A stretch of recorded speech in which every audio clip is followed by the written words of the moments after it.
Hey, good day, everybody. Welcome back to our Zoom Daily with Rabbi Shlomo Schwartz to a realistic map of meaning. He's been going over some details in the laws of charity, and they're real exciting stuff to understand.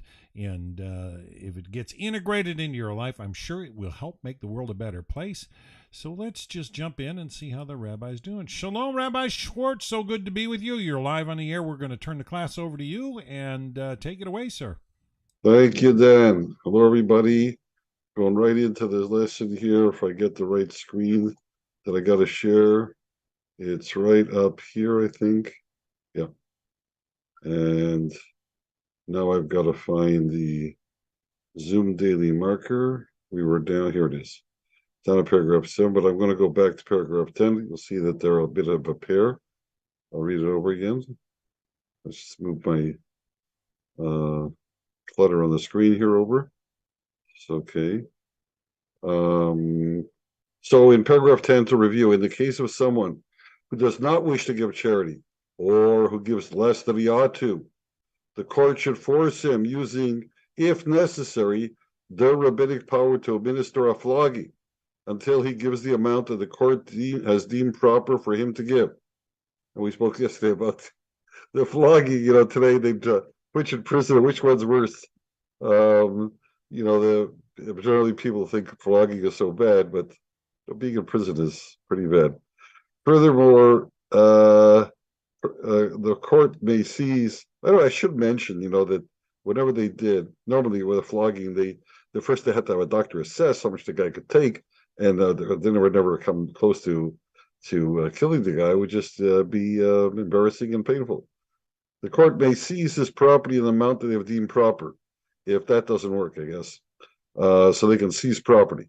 The court may even take a pledge for a charitable donation on the Sabbath eve. Now that's we're not talking about somebody who's denying it. This is just the powers that the court has, that even on this eve of Sabbath, when you stop all financial affairs and so on, you got to get ready for Shabbos, and but somebody's making a pledge, so they'll take it. They'll get involved with that, even though for anything else they wouldn't touch it until after Shabbos. Okay, that's 10. Paragraph 11.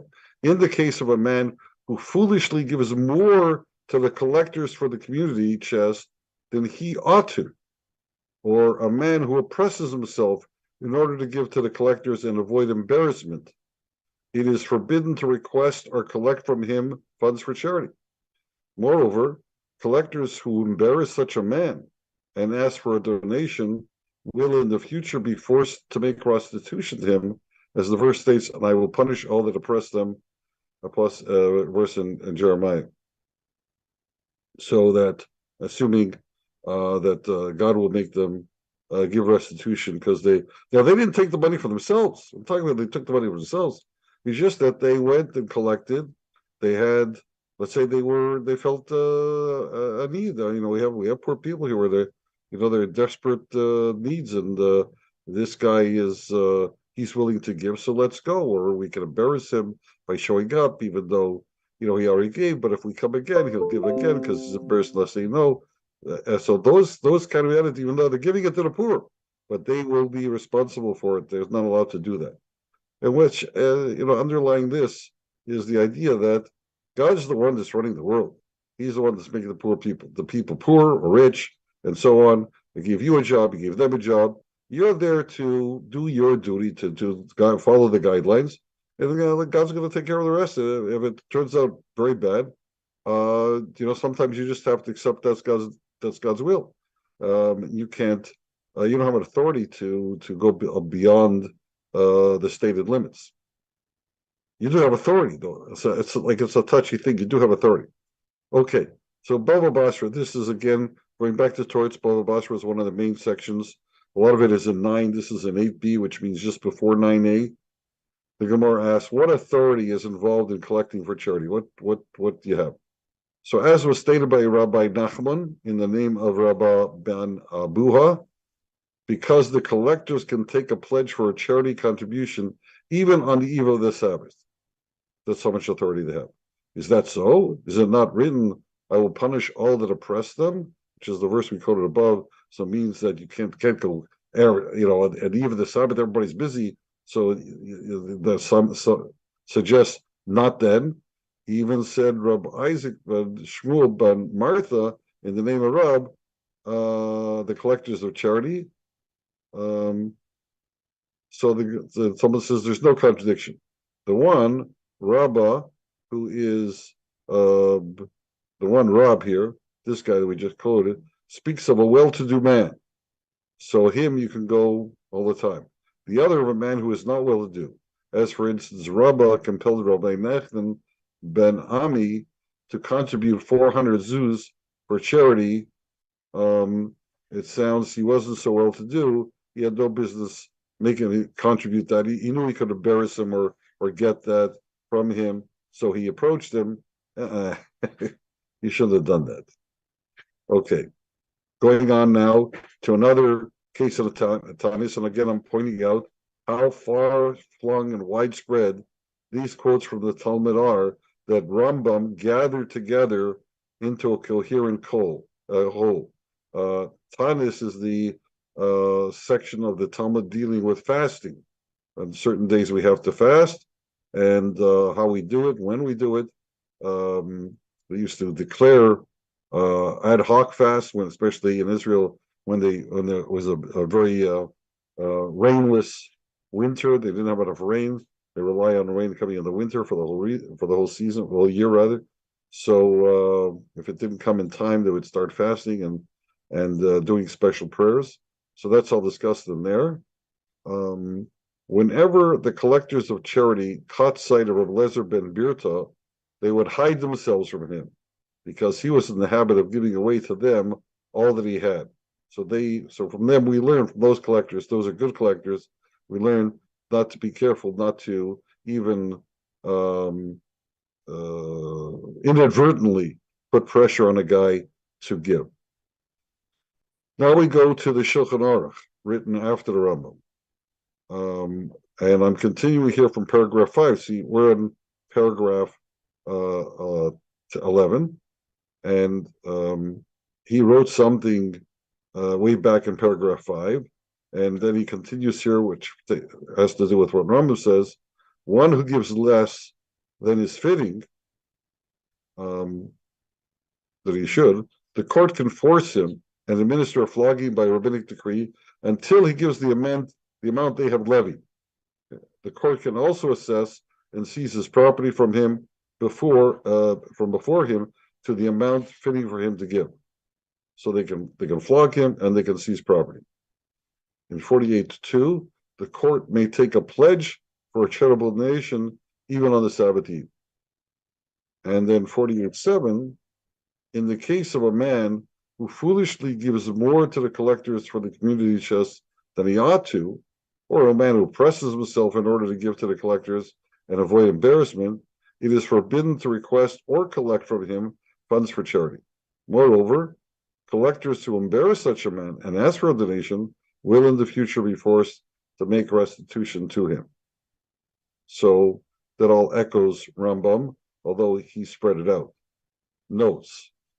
Paragraph 10, which I quoted above, which we started reading tonight, probably, and then again, just because I can forget myself, so if I forget, you probably also might forget, is someone who does not wish to give, we can give a flogging, we can force him.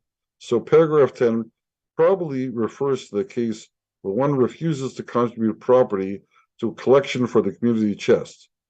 Because it didn't sound, in other words, to the exclusion of the poor guy's knocking on your door and he's asking you for money and you're refusing him. I can't see how, like on a one-on-one basis, how he's going to wind up getting a flogging. The court's not there.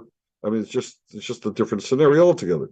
So instead, we must be talking where the officials of the city are coming to make a collection, and when they go to collect, they've got to do it efficiently, and people got to know that they have to respond. And if people think they can get away with it, then nothing's going to get collected. So the court's going to get involved and give a flogging if necessary and make sure people are in compliance. Paragraph 11 is clearly talking about a community collection there, where the collectors can't force somebody. The juxtaposition of these two paragraphs connect them to the preceding one. Paragraph 9 presents two cases, one where the community has an obligation to give and one where it does not. Paragraphs 10 and 11 present two cases, one where the community has a right to take and one where it does not. Well, now I got to go back to paragraph 9 to remind myself there. For a poor person who does not wish to take charity, we should act around about in order to give him the funds in the nature of a gift or loan. So dealing here with, we're trying to give it away. The guy, we know the guy's needy. However, for a rich man who starves himself because he's so miserly that he will not use his money for food or drink, we do not concern ourselves. So that was talking about the pauper, what kind of people are taking charity. Some don't wish to take, and some insist on taking even though they have their own. So I'm saying over here, gotta remind myself. So paragraph 9 presents two cases, one where the community has an obligation to give because the guy needed it, he just, he just didn't want to take it, and one where it does not, where the guy he wants to take, but we don't have any duty to give to. Right, right. They have to give, well, they have to look after the poor. Paragraphs 10 and 11 present two cases where the community has a right to take and one where it does not. Okay. My note B. M specifies that the flogging can only be by rabbinic authority, not by biblical decree. There were two kinds. The Talmud always discussed, and it even had two words. The Torah itself says that the punishment for certain normal, regular transgressions that involve an act, a defiant act. In other words, witnesses are there. The witnesses are warning you, hey, you're not supposed to do that. If you do, we have a duty to go and report you to the court, and they're going to give you a flogging. The guy says, I don't care. I'm going to do it anyways. So it's an act of defiance. So in that case, you get it's called in the Talmudic language makos, which is let's call it a flogging. Whereas let's say malchus, and in the rabbinic case, it's called malchus mardus, flogging of rebellion. So it's given two different titles. In English, I've seen there's a lashing and a flogging. The lashing is biblical, flogging is rabbinic. In many cases, that becomes very important to note. Not so much here, but I mentioned since we're passing. A biblical flogging is only administered when one commits an act that transgresses a negative mitzvah. The hiding of one's eyes is considered a passive state rather than an active one. You didn't do anything. It's just you failed to act. So there is a negative mitzvah here, but there's no act involved because you failed to perform the positive mitzvah. So therefore, you would not get, even though there's a negative biblical mitzvah, you would not get a biblical lashes because you didn't do an act. A rabbinic flogging is administered not to atone, punish, but to persuade. In other words, they're not trying to punish you for what you've done, or maybe atone is a better word, because in the Torah, when you wind up getting the malchus before they give it to you, they persuaded you, or they give you a chance to atone, to confess, to agree that you were wrong, because that will cleanse you from the sin. The guy has to correct himself. That's the whole idea. So that's why I call it atone, punish. But in a rabbinic flogging, it's not to atone or punish. That's not their power. Yeah, well, whatever. For this reason, M explains that the court flogging continues until he donates the proper amount. So I don't even see that in the translation that I gave. Let's see where he says that.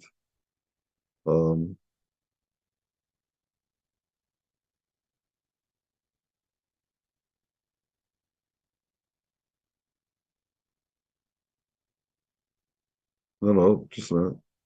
The guy before. to administer a flogging until he gives the amount that the court has deemed proper of him. They keep flogging him. They'll keep after him. So that power to keep going. See that by the way does not exist in the biblical flogging in the lashes, because there's a certain amount. If you did one act, so they make an assessment. How much can he take? Let's say it's only 10 lashes. That's their assessment. So give him 10 lashes. He's supposed to do a confession and then do repentance and so on, and that'll atone for him. But then they're done. Whereas here with the rabbinic thing, they're trying to persuade him, and if he keeps refusing, they'll keep going until he thinks. Now you may say, how much have you persuaded him? Well, we'll see a little bit about that in a bit. So M explains that the court's flag continues until he denies proper amount. Okay, Maimonides mentions two alternatives for the court. First, a flogging, and second, a seizure of property. That's the way he orders it. Since the court has equal power to do either, it's curious why the seizure option is not mentioned first. Perhaps it is preferable, the reason it's not mentioned first, because it's preferable to get the sinner to act properly, even though forced, it sets a precedent for him. So if you can force him to do on his own, even though you're forcing him, but at least on his own, he does the right thing. So that helps, sometimes we get so stubborn. I'm reminded of a time when you make a mistake. It's very, very difficult for some people to say, I'm sorry. Just to say I'm sorry. It's very, very difficult for them to admit that they were wrong. But if they do it, even if it's perfunctory, they sorry, they spit it out. It just makes it a little easier next time to do it for real. And it may take quite a few times, maybe 10 times, but eventually they're used to the words and they can start to say, I am sorry. I'm really sorry that happened. In which case it starts to have a power of its own. But so it's so much more important for him to take an act on his own, even if he was forced to take the act, but if we're to act properly, whereas the other way, if they're going down and seizing his property, he didn't do any act properly. They had to take it from him. So even though it seems easier, but it doesn't get the job done. So the preference is, let's see if we can force him to do the right thing. Number D, in light of the court's ability to impose these severe measures, we might wonder at the necessity to explain the court's power to take a pledge even on the Sabbath eve. In other words, the last thing he said was, hey, we can even take a pledge on the Sabbath eve. Oh my gosh, you just told me you can flog the death out of the life out of the guy practically, and now you're saying, oh, we can even do that. It's not really, it's a little logical, the order. Rashi, who's the famous commentary on the Talmud, explains that this illustrates how the court may exercise its power even when the hesitant donor is not refusing but merely delaying. For example, by claiming, I'm busy now with the preparations for the Sabbath, leave me alone. I'm busy for Sabbath. No, sorry. No excuses. You owe the money and we're here to collect. We got to take care of this. And that comes first. Even though the Sabbath is so pressing, everybody stops working. It's a big crime to work on the Sabbath, to trade money and so on. But you have a duty and you have to bring it, and you're ready. If we can get, they have sheriffs. They have police, sheriffs. That's what a sheriff is. A sheriff is an officer of the court. We get confused today because the police. We still have sheriffs today. Never mind the story of Robin Hood with the sheriffs of Nottingham. If you go to court, the sheriff will act on behalf of the court. That's the name of the officer who acts on account of the court. And there's the sheriff's office. It's connected to the court, whereas the police are a separate precinct. They're not part of the court system.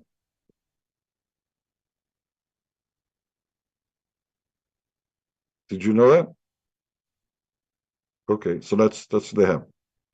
Okay, paragraph 11 gives two examples of a person for whom no donation should be collected. The first example is one who foolishly gives more than he should. Don't collect from him. This is based on the Talmud in Tanis, which describes a man who habitually gave away everything he had. Less extreme behavior can be foolish as well. For example, a donation of half of everything one has. In fact, Since the Ramah in 249.01, as brought down under paragraph 5 above, prohibits donations in excess of 20%, lest one impoverish himself thereby, we might rightfully conclude that donating anything more than 20% of income constitutes foolish behavior. When I wrote this, it was before I came across the Chofetz Chaim's book called Avos Chesed, the love of kindness, and in there he introduced an idea I had not seen in any of the earlier authorities, and he said, and I think I mentioned this before, that if you're very wealthy, you can give more than 20%. Didn't see anybody else mention that. Makes sense what he says. It always made sense. I guess they're talking about someone who's constantly, continually giving more every year, gives more than 20%. So eventually he's going to impoverish himself. But before I saw Chofetz Chaim, I would say that they seem to be defining foolish behavior as giving more than 20%. The second example of a person for whom no donation should be collected is one who oppresses himself to give out of embarrassment. This seems to be based, in other words, it's not more than 20%. He's giving less than that, but he's only giving it because he's embarrassed to give less. That he's giving it out of embarrassment. So you shouldn't collect from him either, even though he's within the limits. This seems to be based on Talmud and Bava Basra, which quotes the same verse as Maimonides does in support of this example. Under what conditions would one be oppressing himself to give? If by giving more than 20%, this is giving foolishly, and the case has already been presented by Rambam. If by giving up to 20%, this is within the bounds of the mitzvah. So what are you talking about? So perhaps for those who are needy themselves, any donation above the minimum of 1/3 of a shekel up to a maximum of 20% may require unwarranted self-denial according to the circumstances, which is what I was saying earlier, that there's some people that they're still within the 20%, they could give it theoretically, but you know that they're only doing so out of embarrassment.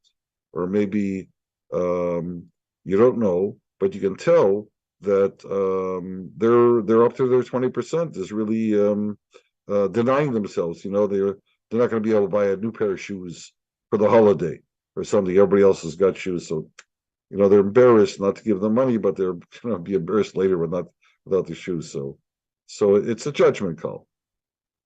If this be the case, then the task of the collectors is one that requires extreme discretion, for they have the mandate to enforce their assessment with physical force and punishments, together with the enjoiner to act sensitively so as not to inflict the slightest undue social pressure. So they're really in a tough spot. They have to be, the guys you appoint to go around collecting have to be very righteous themselves, because they've got a very tough task. You meet all kinds of people and you got to know how to behave and when to behave. Okay, paragraph 12. We should not levy an obligation to give charity on orphans, even for the cause of redeeming captives, which is the highest cause, and even when the orphans have great wealth. However, if the court makes the levy on them for the purpose of establishing their good reputation, then it is permitted. So again, that's pretty sensitive. You have to know what the situation is. But here are orphans. The father left them a fortune, but they don't know. They don't know they're underage. They don't know how to handle it. So you would think it's an easy skim off the top. No, don't go to them, because it's not fair. Charity collectors may accept small donations from women, slaves, and minors, but not a large donation, because it is assumed the large amount was obtained through theft or robbery of others' property. Because slaves and minors aren't going to have money, so where are they coming to get your money? The women in those days also were not, did not, let's say, they didn't march for the rights that they did recently in the last 100 years and come up with their own estates and so on. So the financial arrangements within the family were different. So they would normally not have their own money. The Gemara does talk about wealthy women, that they did have the occasion, but the norm was not. So they're talking about the norm. The question of how much is considered a small amount is defined by the relative wealth or poverty of their master. So, and that's part of the ruling. So, let's say, you go around and the chauffeur of the wealthy guy gives you $100. You know, you don't get $100 from a regular chauffeur or from a taxi driver. They're in business for themselves. But this guy, you can assume that the rich guy gave him the money and said, "You give this out. It's okay. I want you to be able to do this." Okay, so that was the Rambam on paragraph 12. Now we're going to his source, Baba Basra 8a. Rabbi Asi further said the name of Rabbi Yochanan. All are required to contribute to the repair of the town walls, including orphans, but not the rabbis, because the rabbis do not require protection. What was their feeling? The rabbis are teachers. They're there to take care of the community. God's going to protect the rabbis. So they don't need the walls, but everybody else does. Rabbi Papa said, for the repair of the walls, for the horse guard, and for the keeper of the armory, even orphans have to contribute. But the rabbi said, do not, since they do not require protection. The general principle is that even orphans have to contribute for any public service from which they derive benefit. So it was only a question of do they need the protection? But if they're deriving benefit, then they have to contribute. Rabbi levied a contribution for charity on the orphans of the house of Bar Miriam, whereupon Abaye said to him, has not Rabbi Samuel ben Yudah said that money for charity is not to be levied on orphans, even for the redemption of captives? He replied, I collect for them in order to give them a better standing. So that's the Talmud, and that's where Rambam got this idea that, hey, if it's not for the benefit they're receiving, but it's just to establish them as wealthy and of good standing and secure. No, because otherwise they get a name that they're a hospitable group. They've got fine standards. And listen, if the orphans would start screaming and say, "Don't give our money away," we don't allow that. I don't think we'd give it in that case. We're trying to establish a reputation for them. So in that case, we can do it. And then we're talking about we're the trustees for the orphans. They too young to make, or too young, or may even be, and that's a whole different section of law. But who is an orphan? Is it only somebody underage, or could it also be someone whose parents just died and they never had to look after themselves before? So it takes them a while to get their feet get their feet standing straight. So that's a different discussion.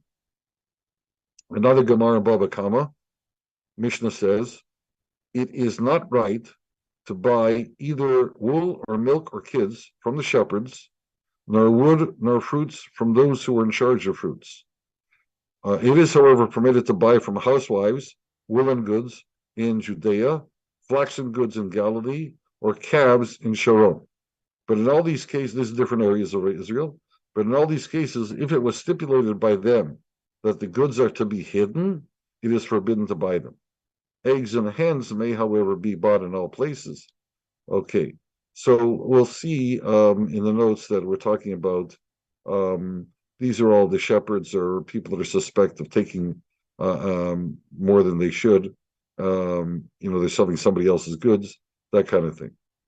Bava Kama 119a, our rabbis taught, it is permitted to buy from housewives woolen goods in Judea and flaxen goods in Galilee, but neither wine nor oil nor flour, nor from slaves nor from children. Charity collectors may accept from them small donations, but not big amounts. Rabbi came once to the city of Mechuzah. Mechuzah was a famous place. I think it was something like New York. It was a bustling place. Everybody was running around. And the housewives of Mechuzah came and threw before him chains and bracelets, which he accepted from them. Said Rabbi Tosva'a to Rabina, was it not taught charity collectors may accept from them small donations, but not big amounts? Looks like you took chains and bracelets like big amounts. He, however, said to him, these things are considered with the people of Mechuzah as small amounts. Like in New York, you make the waiters make big tips. So they got a lot of traffic and they make a lot of money. So So for them, it's a smaller amount. Whereas most of the people that were living in villages, it was considered a big amount. Okay, going on to, I think we'll stop here.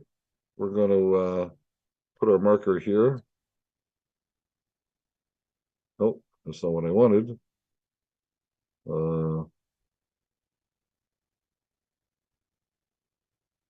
Let's see, this is D. Okay. And so this is a continuation, will be a continuation of paragraph 12, is it? Okay. And that's it. Any questions or comments from the audience?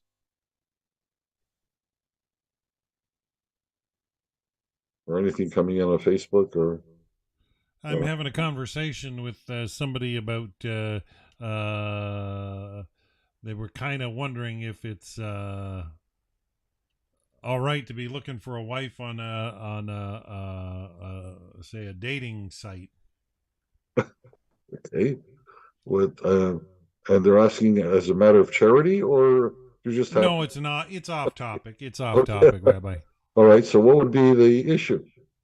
Well, the person feels it's a vote of no confidence in Hashem to try to find a mate through a dating website. No, I can't see that. I don't see that. Whatever is available, what tools are available to you that are kosher. You're not lying to anybody. You're not cheating anybody. You're not misrepresenting. So what's the you have to do the work. It's all about. You could ask the same question about going out the door. Right. I mean, you don't do it like hunting. She's not out. You're not out hunting, right? You could hunt. You could hunt. You could like there are some people that hunt. Look, I got some grandkids that are what do they say in the market? They're looking for a mate, and it can get it to be a zoo out there. They want resumes and so on. They want to know who they're and there's more girls than guys, and so the guys they can have their choice. Yeah. So on. Well, the girls want you to have loads of money and look after them as one-sided. And that's the world. We trust that God is going to.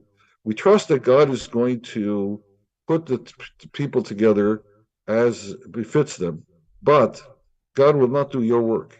Oh no! You got to keep your wits about you and stay smart. Don't keep your wits. You got to do things. I know myself. I went through a divorce, sadly, and I stayed single for 13 years, 12, 13 years, and all I can say is they were a hard 13 years. But the point being, you once bitten, twice shy. You don't want to, be selective. And I'm very, very thankful to Hashem for the lady I did meet, and Hashem's good. Right. We all have. Timothy wrote a comment. Let's see, what did he write? Oh, he said, "Thanks, Rabbi." Okay. Well, you too, Tim. You take care of yourself. And so, are we done for today, Rabbi? Yeah. Okay. We'll see you tomorrow. Okay, folks. We're gonna sign out for today until tomorrow. And I'll mention now that next week I think we should either 9:15 or 9:30, my time. Okay, so so next week we'll be starting a little bit later, but tomorrow, which is our last for this week because we only go Sunday to Thursday. Right. So our Zoom Daily will be back tomorrow at 9 p.m. Eastern, 6 p.m. Pacific, and we'll give that announcement tomorrow, Rabbi, for sure. So till then, have a wonderful, wonderful day, everybody. Night.